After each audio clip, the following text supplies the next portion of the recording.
কোরআন, হাদিস, ইজমা, কিয়াসের আলোকে 7 দিনে আকিকা করতে হবে, আকিকা দিতে হবে, এটা প্রমাণ করা সম্ভব নয়।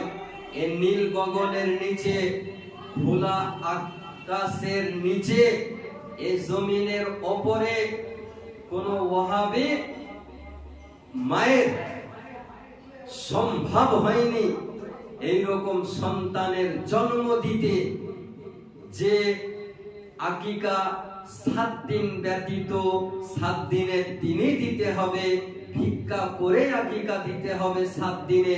কোরআন হাদিসের আলোকে প্রমাণ করা সম্ভব নয়। কিয়ামতের সকাল পর্যন্ত নামধারী আহলে হাদিস জাহান্নামী দল, এদের দ্বারা সম্ভব